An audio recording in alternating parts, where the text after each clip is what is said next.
questions for you. So, okay. All right. So today we have Michael Gier on. He is the director and producer of the documentary that's coming out March 5th, Wounded Heroes. And it has taken him 3 years to do this documentary. It's such a labor of love, and it's such an honor to have you on, Michael. Thank you so much for coming. It is my pleasure. Yeah, it's amazing that this thing has taken 3 years. I certainly didn't expect that when I started. But it's been a fun 3 years. I've learned an awful lot. And a week from today, March 5th, the film comes out, and that is so exciting. I can't hardly stand it. I want to make it clear from the very beginning that I'm not an expert in any way. I went out and looked for and found experts and people that were making a difference in the lives of others, helping them get past post-traumatic stress, helping them to get off the prescription drugs. So many of them were on, and so they're the experts and they're the heroes. And I'm here just to kind of talk today about my journey in this film and what I've learned along the way. It started back in 3 years ago with Carl, a guy in San Diego. I had originally wanted to do a feature film. It was going to be called Wounded Heroes, and it was a feature film that we were going to release theatrically. And we have the screenplay written and everything, and it's really good. I still hope to produce that at some point. But after interviewing Carl in San Diego, he was a medic, and at the time he was on 16 different prescription drugs, down from 18.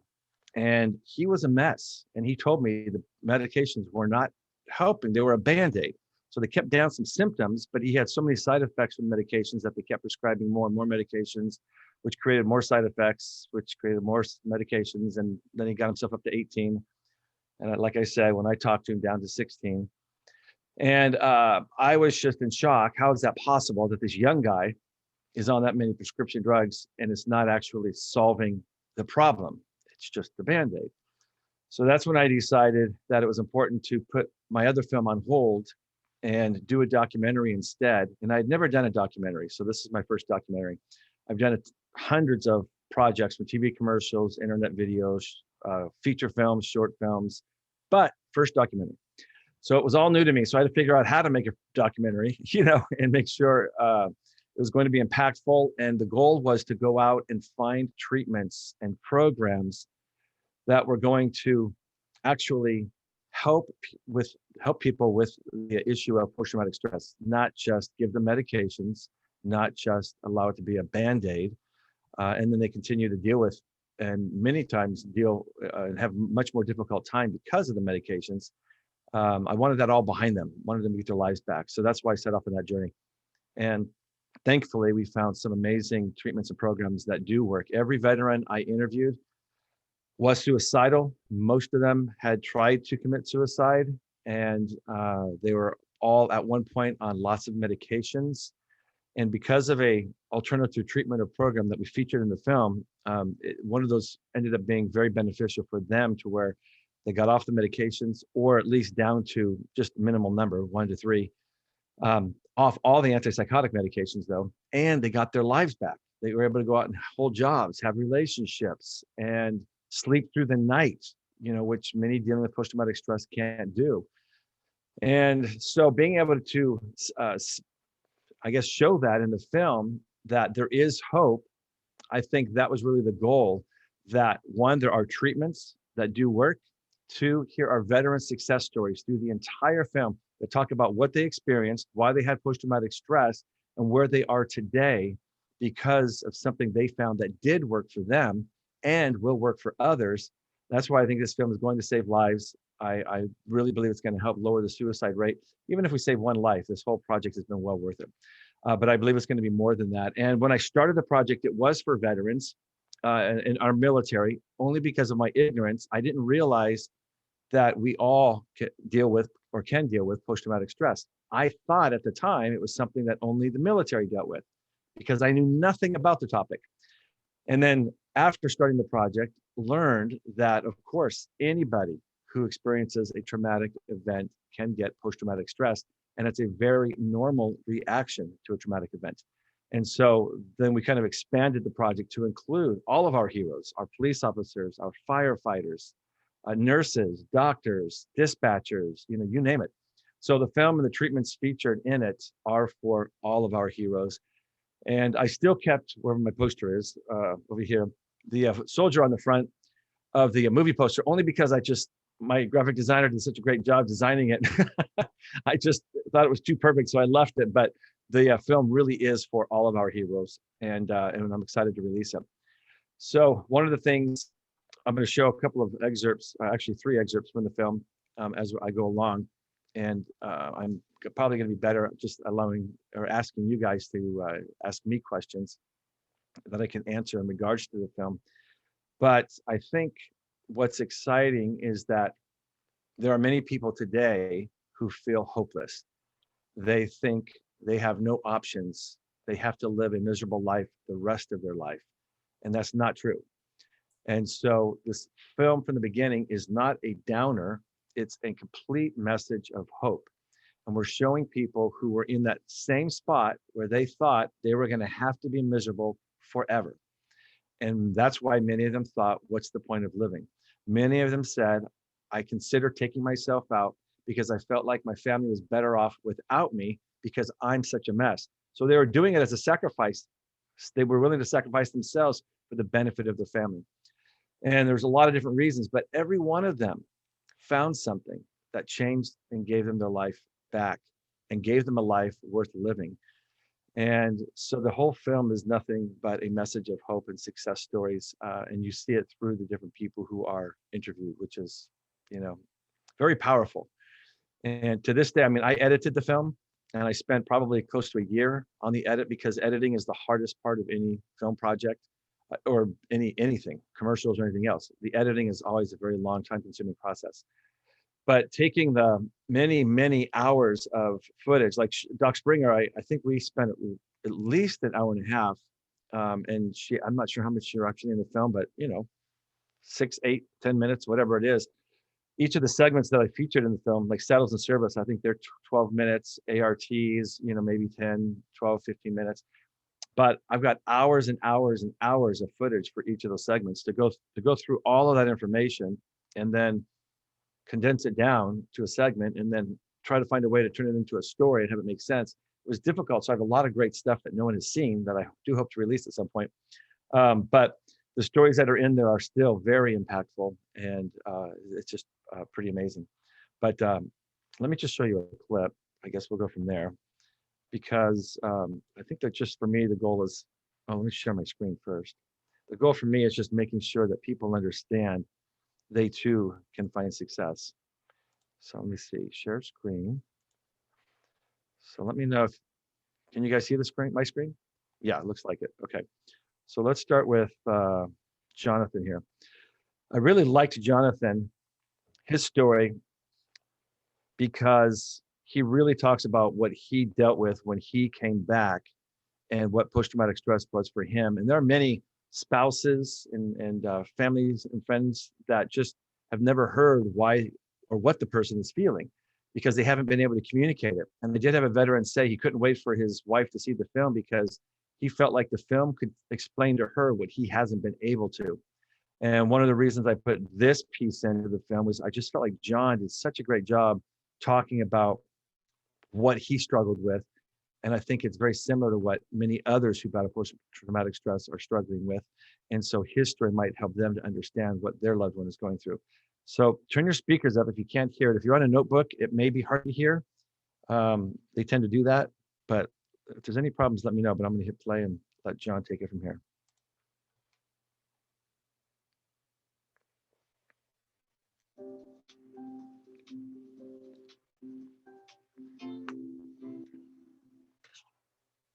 Everything just went black. And I remember waking up to a scream that I've never heard before in my life, not on a movie, not in acting, nothing. And a second later, I realized I was going for myself.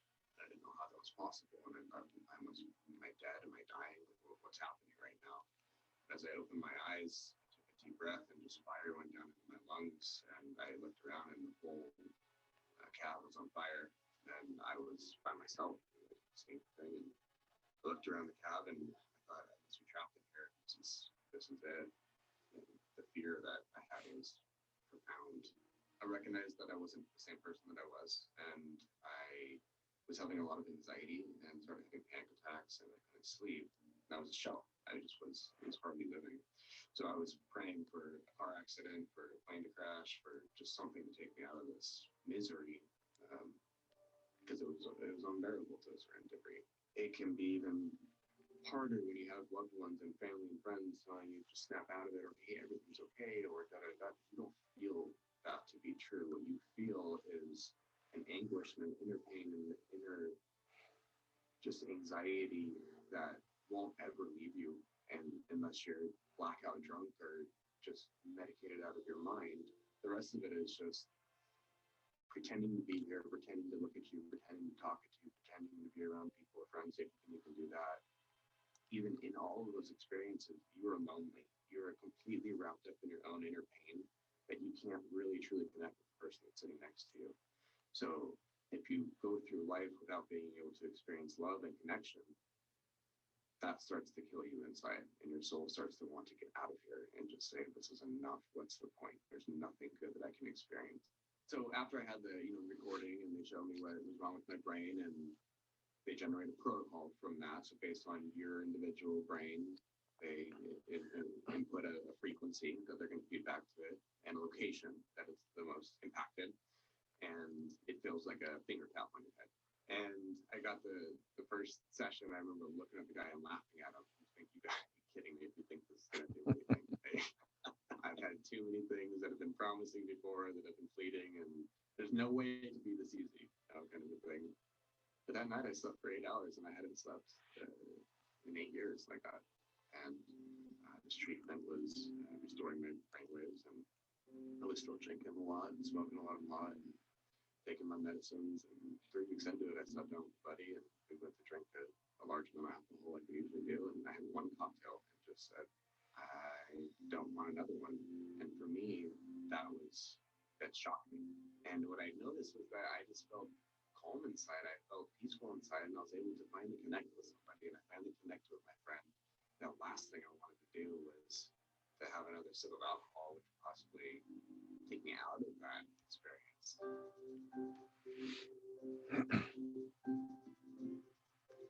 Okay.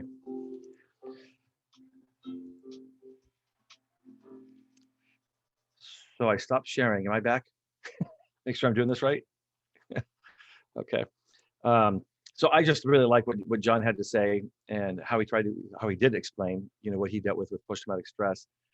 And I also just love that he had his first night's sleep in a very long time, and then soon after did not even need to drink the alcohol he used to always have to have. And again, those success stories are just amazing to me.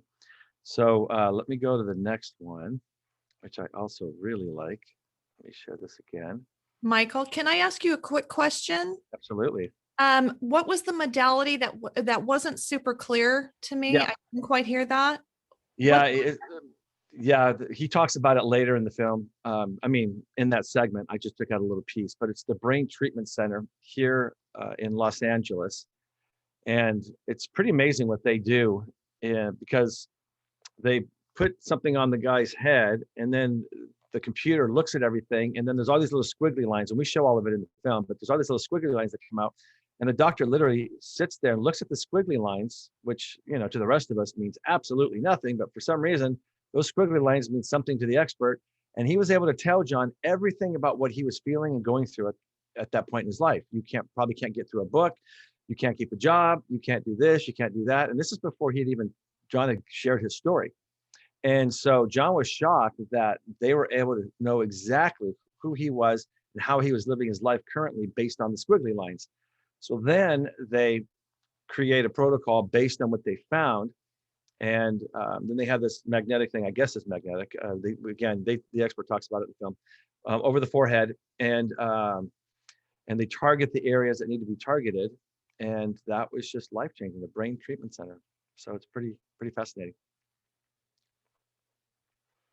Okay, so let me go to this one here and get out of this. See if I can get out of this though. Okay, so let's try. So this is Myrna.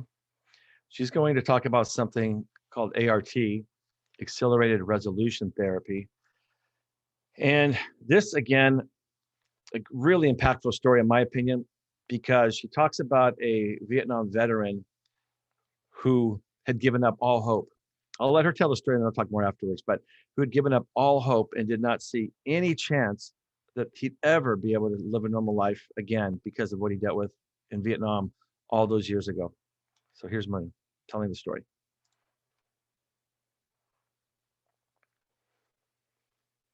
Let me just jump forward a little. And I did have a client come in for DUI and, told me flat out from the beginning, look here, little missy, I don't care what the judge or anybody else says, I'm going to continue to drink because that is the only thing that helps me with my symptoms. And he had chronic PTSD. And we went through and we did the session, and his particular trauma was from Vietnam. So it had been a lot of years. And he had watched his best friend be killed in front of him. He got there just a second too late, and his friend was shot in front of him, and he did kill the enemy. But for him, that was horrifying that he just, that split second difference. And he carried his friend for days out of the jungle. Like literally over his back. Yeah, carrying him over his back. His unit was like, you gotta leave him behind. And he's like, I'm not putting him down. I'm not putting him down. And I just looked at him and I was like, you've been carrying him for over 40 years. I just asked him if it would be okay if we honored his friend in a different way and got rid of his last worst moment so that we could remember him for the best of who he was. And I just said, if he was sitting here with me today and you were the one that was gone, would you want him carrying the weight of all of that pain? He was like, God, no. I'm like, well, then would it be okay if we give him back that gift of remembering him for who he was, like all the shenanigans and all the things you guys got into? He was like, oh yeah. And got very tearful. He was like, okay, I think I can do that. And so we went through and we processed out that scene and all that, horrifying sensation. And he replaced that with his actual memories, like, of he and his friend, I'm not going to say because they could have gotten in a lot of trouble, but, some of the things that they got into, they made makeshift slides and they rode those down the hill into a river. And, so he's recounting these stories to me. Yes. And at the end of the session, he looked at me and got really tearful and he's like, you have no idea what you've just done, Doc. I'm like, I'm not a doc.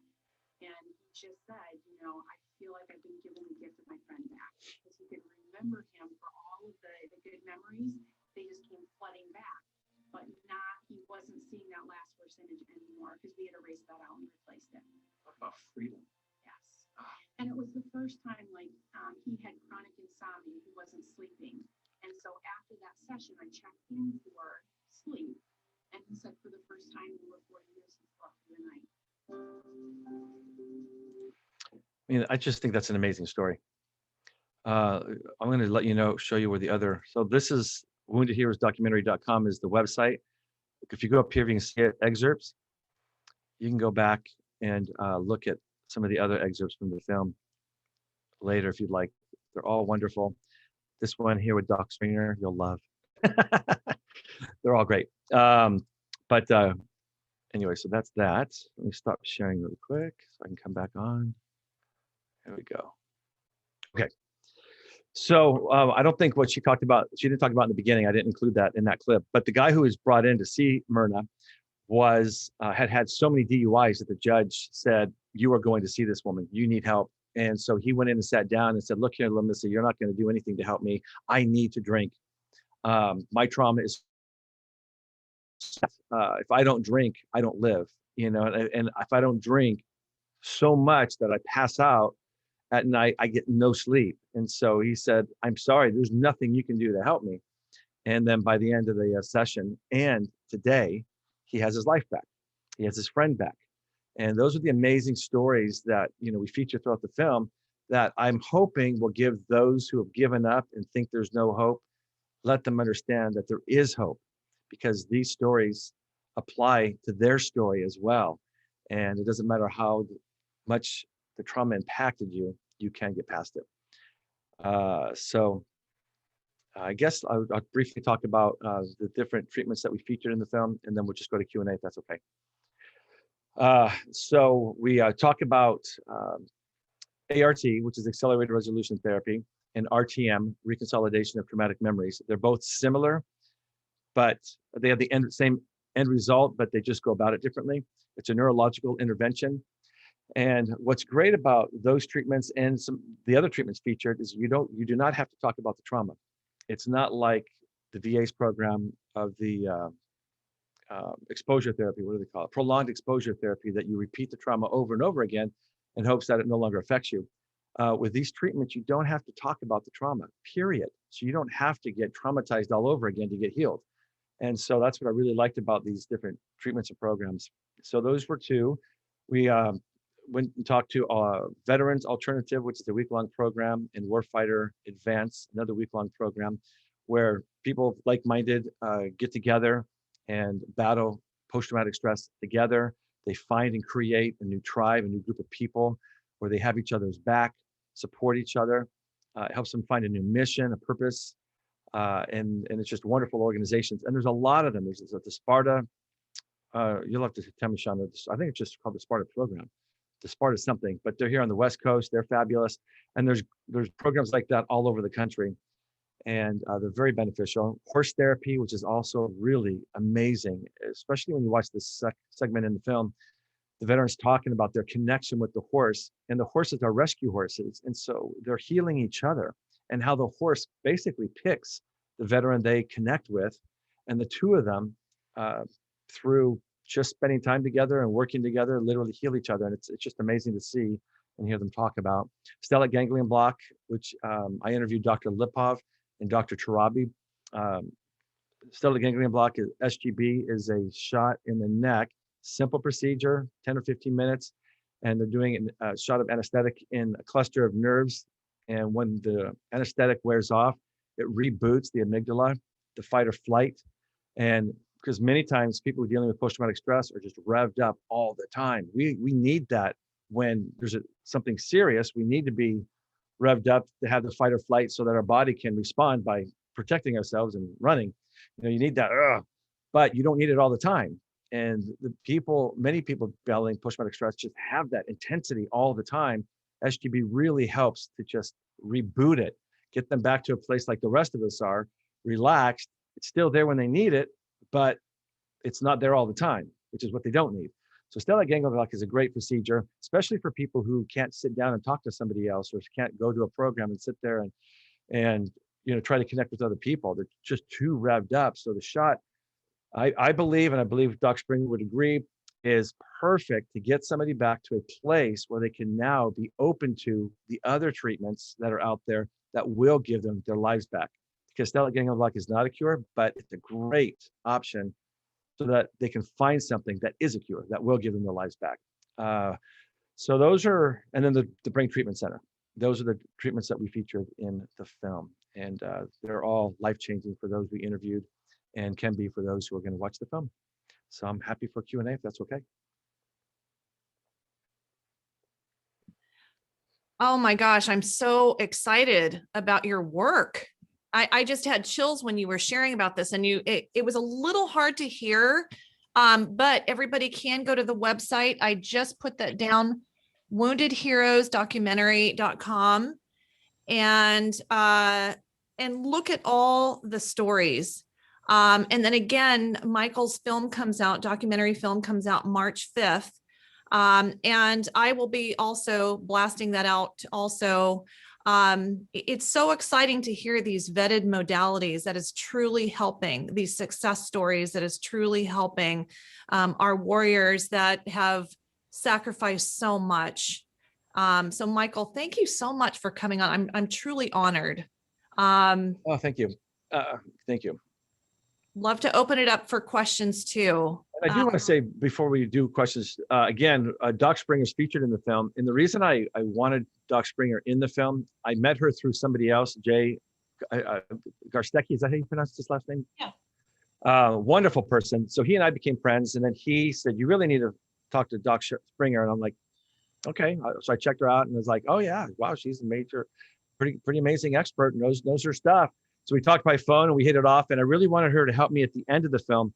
I didn't want to just show all these treatments and programs and then go, okay, bye. I wanted to have something at the end that really pulled it all together and gave them next steps. As far as now that you've seen some programs at work, what can you do to take steps to get your life back? And Doc Springer, with her expertise, was perfect for that. And then during the interview, she had so much insight that I ended up using the pieces of the interview for other parts of the film as well. But she really ties it together with me at the end in pulling things together and how to get your life back and what steps to take, which is very important, very appreciative. It was a lot of fun, as you know, and the people that we work with have a very finely honed BS detector, and they know when somebody really cares. And like the reason why you were able to get such great interviews through your documentary, Michael, is because they instinctively understand that you really care and you're not doing this because it's a film and you want to make a name for yourself. This was really a sacred mission for you for 3 years of your life that you invested in. So I just really want to honor that. And I have a question for you. If you started this film with Carl, which I know you did, and he was on all these medications, and you were probably in there feeling like confused and helpless, and you set out on this journey, at the end of the journey, what would you have told your first self at the end of this journey about the process you were about to embark on? Boy, what do I have told myself? I guess be patient. Here's the thing. There's so much involved in doing a film like this, and you don't know exactly, especially with documentaries, you don't know the direction you're going to ultimately end up at with a documentary. As you're going through the process and you're interviewing people, those interviews take you in different directions. Like there are things in the film, Shauna, that I hadn't even considered including until after my interview with you. So those kind of things, it made me rethink things and include things like we talked about medication, and the film appears to look like we're against medications. We're not, or it's not. And most of the people that we interviewed, they're not against medications, but it was kind of looking that way, I think. And Shauna, in our interview, brought up a good point. I want to make it clear that some medications are okay and are needed, and we don't want to have the message that all medications are bad. So I made a point of clarifying that in the film to make sure the audience didn't misunderstand and that they did realize we're not against medications. It's okay to be on some. I don't believe in the antipsychotics, the black label things that are doing more harm than good, but they can get off of those. But there are things that sometimes people need to be on. That's okay. But those kind of things in interviews with Shauna and then the other experts, it led me in different directions. And so the film is a culmination of all of the interviews and everything I learned along the way that ultimately got me to the film that we have today, hoping that it's going to be the most impactful with the information that was included. Michael, if I may, just there's certain experts as a veteran, those are some powerful stories. My question to you is, a lot of these veterans have spouses on the other side, and what was their journey like during these treatments as someone who had a former spouse, that go through these things that didn't quite work out? How did they keep that together and support their veteran? Well, and I will tell you, I didn't interview a lot of spouses because it was about more the veterans' journey, but you are so right. If we had time, I would have loved to have included more with the spouses and the family because they suffer as well. And as their loved one gets better, gets their life back, the whole family is a much stronger, better unit.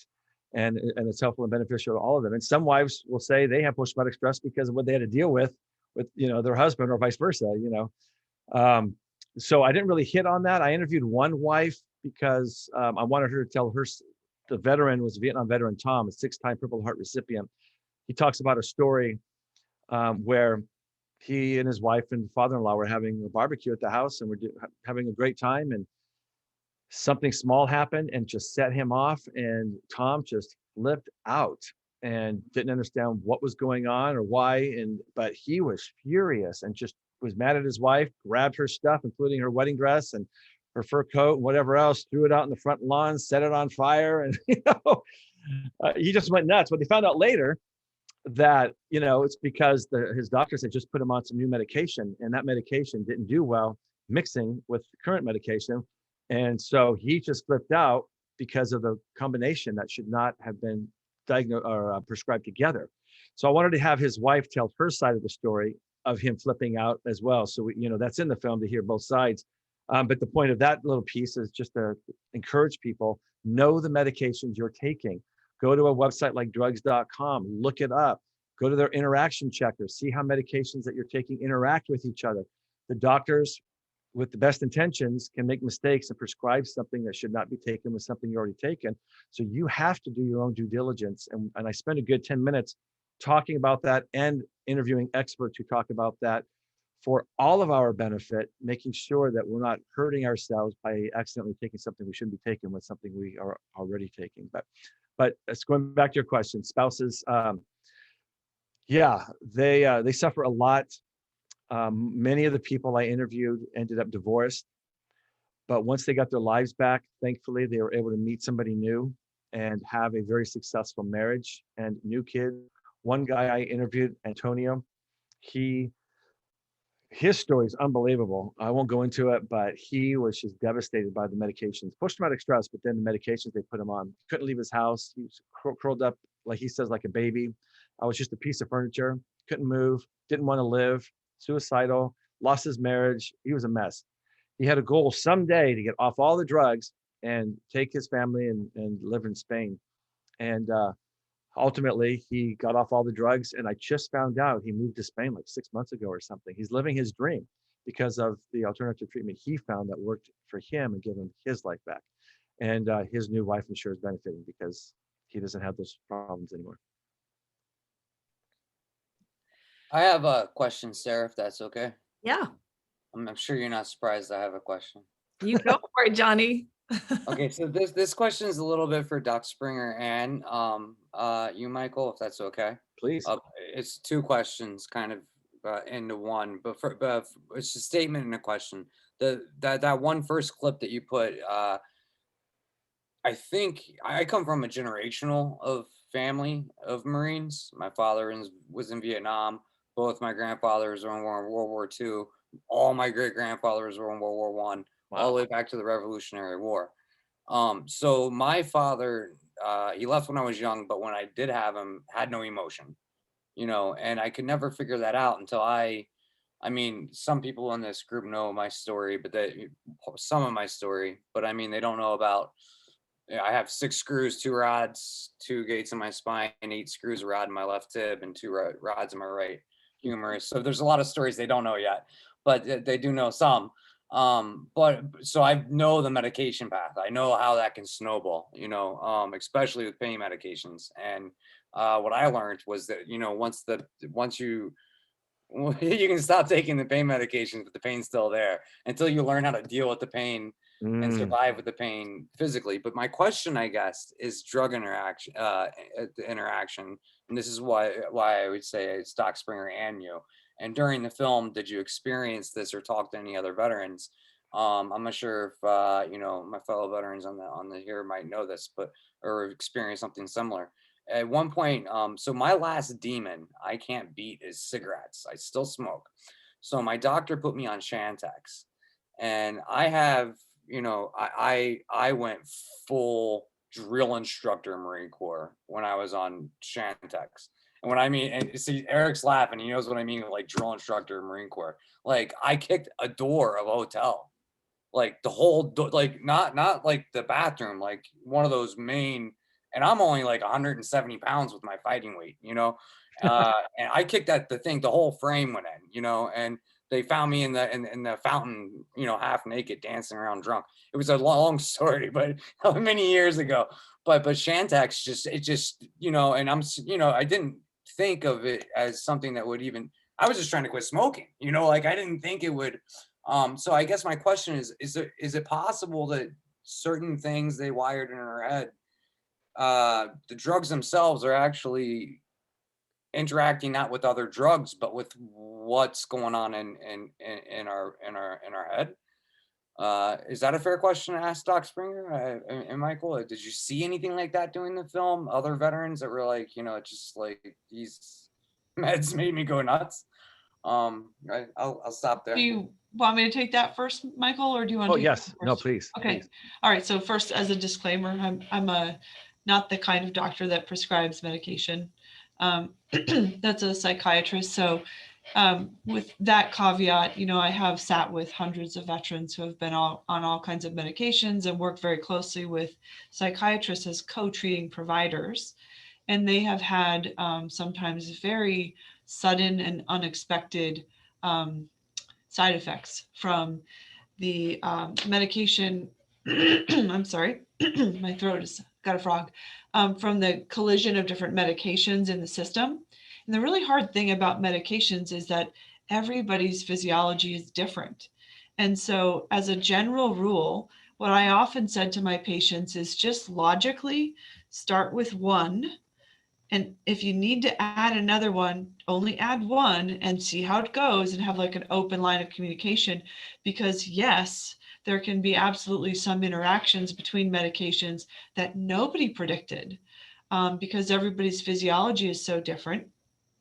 And it could get you into a headspace where that plus a trigger, you know, could really send you into the fountain half naked or kicking indoors. So like that was not uncommon among my patients. And the point that I was making on the film is that we don't want to go so far the other direction that, you know, all medications are the demons to defeat, right?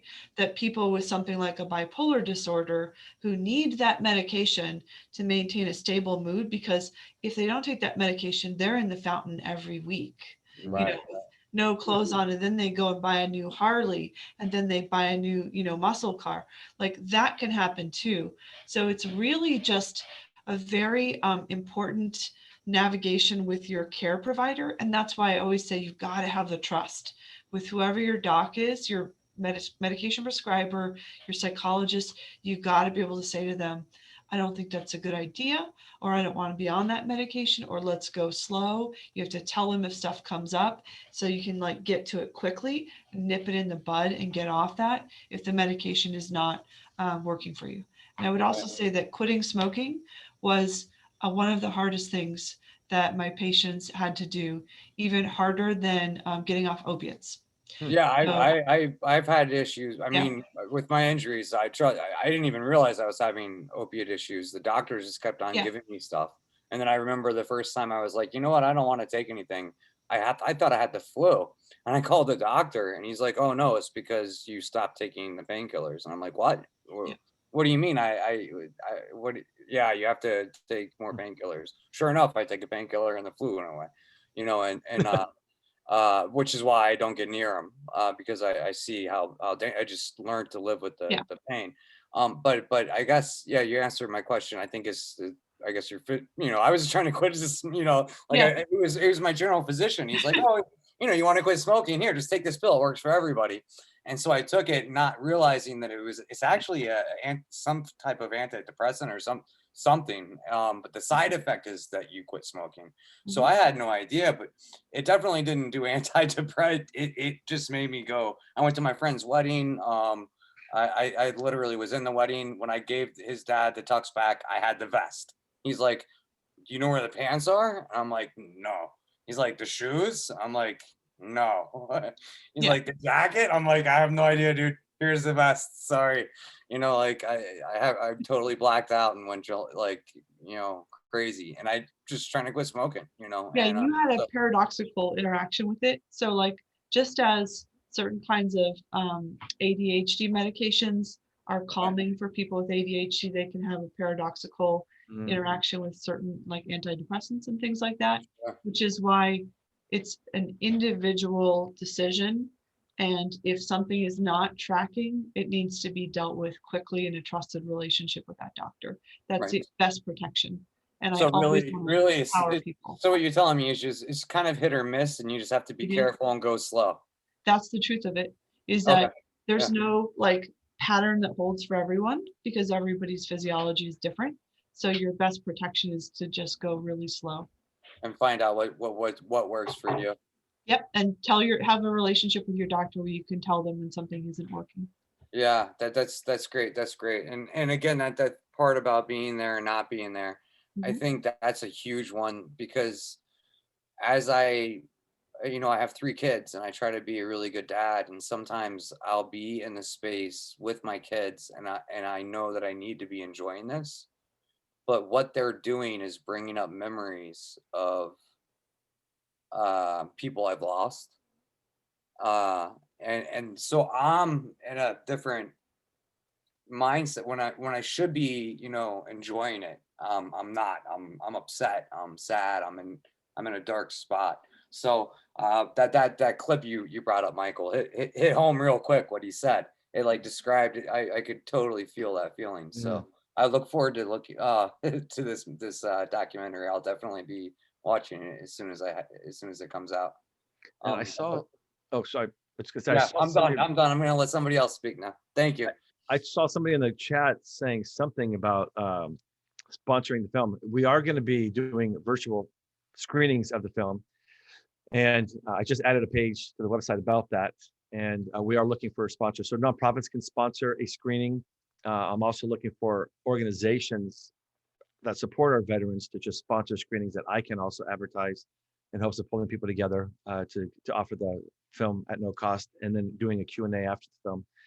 So if you know anybody who's interested or a nonprofit that's interested in doing a screening, let me know.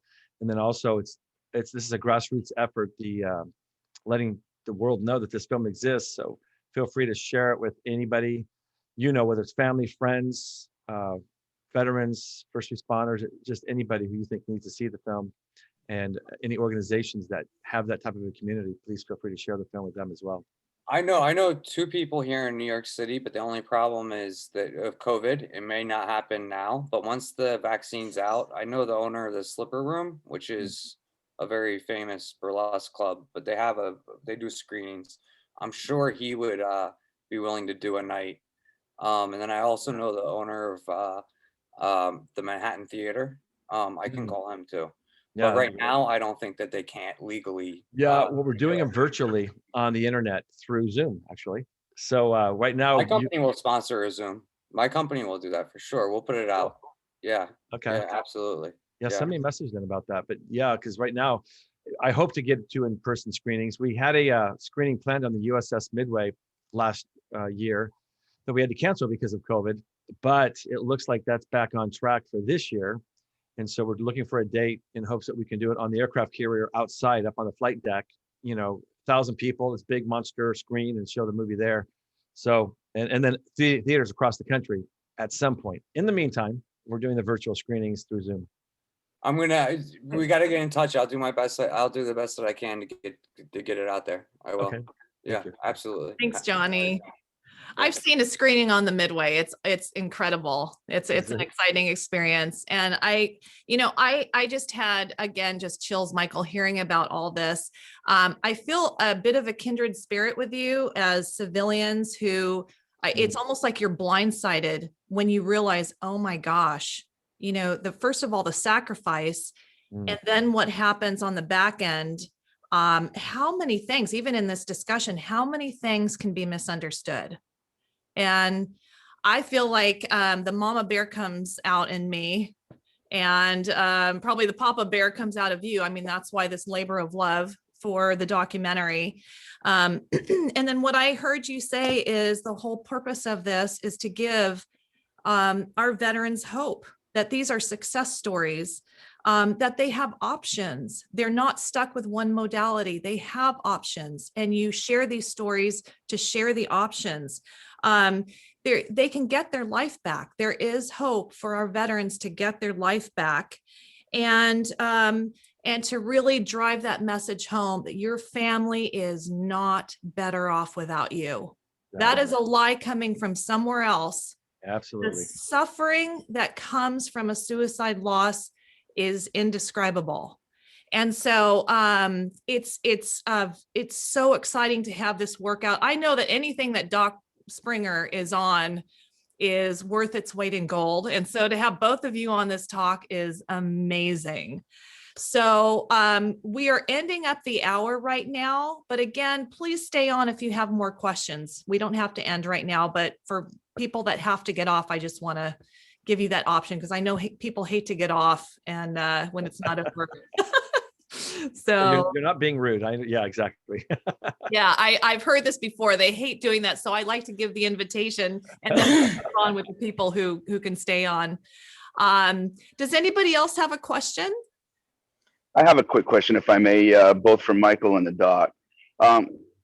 As you interviewed these people for your documentary, and doc, the people that you've seen, what is the ratio, if you would, for those that suffer from post-traumatic stress disorder, and from what former Ranger Tyler Gray says is a lack, the issues that he has, and I think kind of fits my bill, was the lack of dynamic stress that you began to thrive on and live by, and that the issues start to happen when that stress now goes down. Yeah. Michael, do you want to take that one, or do you want me to take it? Well, I'll let Doc Springer take that one because we didn't actually talk about that in the film. Everybody I interviewed talked about their post-traumatic stress and how it affected their life, not about that transition of what you just asked about. So Doc Springer can answer this better. Yeah, so PTSD, as it's diagnosed, right, is often linked to sort of seeing a helpless or a horror-inducing situation and having all these symptoms of being in part hyper-aroused. So the hypervigilance and, difficulties sleeping and difficulties concentrating, panic kind of coming over you. All of these symptoms, though, are totally adaptive when you're in a combat zone. So you have to have your head on a swivel. You have to be hypervigilant. Good luck getting any sleep. That's everybody's new normal when they go to combat.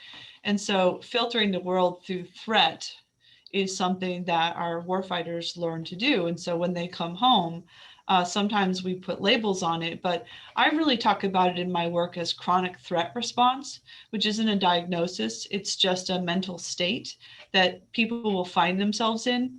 And then the question becomes, does your body recalibrate naturally, or do you need some help? And there can be some behavioral and psychological components that you have to address as well. So the different therapies in the movie are really good examples.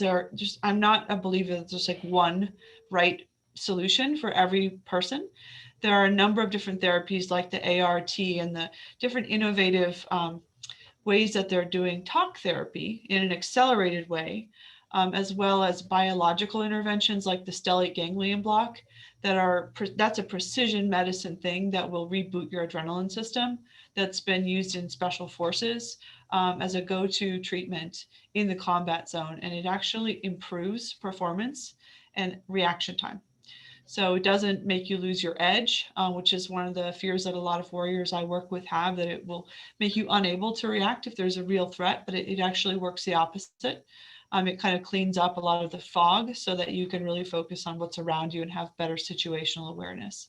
So kind of a long answer, but those are not the same thing. People lump them in together. People throw moral injury into the same batter and don't really understand how things like survivor guilt, traumatic grief and loss, shame, moral injuries, these are things that are more lethal and more insidious than the PTSD that we focus so much time and money on for many of the warriors I serve. And that's what my book Warrior is really addressing. It really opens up the insights on all of those other things that can lead people to feel like they don't have a hopeful future. So Wounded Heroes is the movie to watch. And, I have to jump off and get on another call, but really encourage you to share about the movie and see who you can find in terms of partners for bringing this forward and sponsoring this, because this is a way that will get through to people quickly, like within a couple of hours. They're going to get a whole array of options. And that's going to really be life-saving for a lot of people who thought there's nothing that works for me. I've tried everything. And it turns out they've only tried conventional treatments and that they didn't know about all of these options that we now have available. So Well, great. Thank you so much. I appreciate it. And I also have to go. Thank you so much for everybody. Thanks, Michael. Thanks, Great. Sarah. Thanks, Thanks, Dr. all. Springer. So good to see Anytime. you. Anytime. Chris, great question, Chris. Thank you for asking that. That was a good question. Mhm. Thank you. Yeah. Anybody I else have have a question? I have a Lynette? really quick question, if I could ask just 2 seconds real quick. I know they probably have to go and grab a call. But I was just wondering if any of these modalities would help with hearing loss. No, not that I know of, unless it's directly related to a symptom of post-traumatic stress. But I don't. I would think hearing loss is actually just hearing loss due to something that took place. But no, we didn't talk about Right, that. doing hearing Again, I'm aids. not a doctor. I'm not an expert, so I didn't ask anybody about that. So I'm assuming no. Right, okay. Yeah, it's just tinnitus and Mm, so about 80% hearing loss. I guess is probably hearing aids is probably the only option. mm, yeah. This is really great. I'm really excited about your documentary and can't wait to watch it. Well, Thank you so much for bringing this awareness to everybody, and Mhm. I'm really looking forward to watching it. Thanks for your time today. No, my pleasure. Thank you. You know, again, Michael, I think this is not only really great for the veteran. I do like one of the past questions. I think about the veteran families. How many divorces happen because the spouse does not understand what's happening? They don't understand trauma. And so I think just the value that this brings, I think also for the empathy for civilians. This is an incredible documentary to build that bridge. And by the way, Doc Springer, her book Warrior is fantastic. I've read that also. It is how to support those who protect us. And I love that title because again, this is another bridge for civilians to open their eyes and think, wow, this is a duty. This is our duty to learn how to effectively, to be aware and to effectively support those who protect us. So again, I'm really loving that this is happening, and just your labor of love is just very powerful, Michael. So thank you. My pleasure. An important thing to bring to light. I mean, even in my journey, I came upon this kind of accidentally too. And every conversation that I've had with hundreds of veterans and first responders, same situation, Mm-hmm. is that they just feel alone and their family doesn't understand. I had a wife come to me saying that she envied me because her husband actually cried in a parking lot of a grocery store telling his story, and he never shown any emotion to her. So it is, like Sarah said, it's going to be enlightening for a lot of people. Mm-hmm. This is going on. So thank you for doing that, for taking 3 years of your life. I promise it's going to make a huge difference to so many. Yeah, I say I hope so, but I really believe it will. So yes, I agree. I mean, it already is, just talking about it, creating the awareness. Mm-hmm. Yeah. And it is for, as we said earlier, it's for everybody, first responders, who I admire tremendously, of course. They take care of us. And our doctors and nurses now, because of COVID, so much post-traumatic stress that they're dealing with so much loss of life that they were witnessing on a regular daily basis when it was at its peak. So yeah, it's going to benefit a lot of different people. I hear from my MFT friends, marriage and family therapist friends, that it's really going up. And our therapists are having a tough time also because of the stress that they're seeing.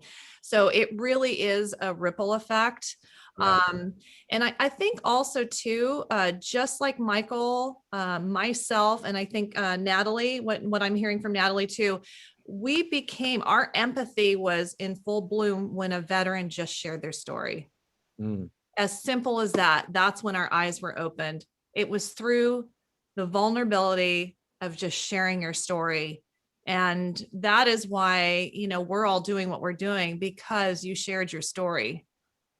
And that's when our light bulbs went on, like, oh my gosh, you start putting the dots. Oh my gosh, we're sending 17, 18, 19-year-olds off to war. Yeah. And what are we doing on the back end? How come we don't know about this as civilians? And so again, I think that's why I'm so excited at the work that you're doing, Michael and Natalie, and to the supporters to really get the word out that we really need to be in this together. We all have our roles. We have our protectors out there protecting our country. And then this is a time that we can protect our protectors. We can support our protectors. I like that. Absolutely. So thank you again. Yeah. Feel free to reach out to me, anybody who wants to, through the website. I think the email's there, or you can, or the contact form. So I'm here anytime you need it. Anybody else want to ask a last question here or say anything to Michael? Hey, sir, how can we help and get involved? Really, the best help is just spreading the word that the film is available. Once it comes out on March 5th, we're going to be reaching out to as many Facebook groups, first responder, veteran, military groups, special forces, organizations, nonprofits, individuals. We just want, and I talk about a grassroots effort. It really is. It's just people using the people that they have around them, sharing it with them in hopes that they'll also share it with their group. And it just hopefully will just kind of flow from there. And so right now, that's the best thing to do. Share. I would appreciate that because that's more people that the film's going to get in front of. That means more lives that could potentially be saved. Yeah, the ripple effect. Mhm. Absolutely. Count me in on spreading the word, Michael. I'm behind you. I support you. I think it's fantastic. I think if we all do that, just push it out as much as we can, then, the ripple effect will go and more people will be saved. So thank you again, Michael. And Well, thanks for having me. It was a pleasure. Oh, it's fantastic. Thank you all for being on the call too and being part of the solution. So, all right. Bye. Take care.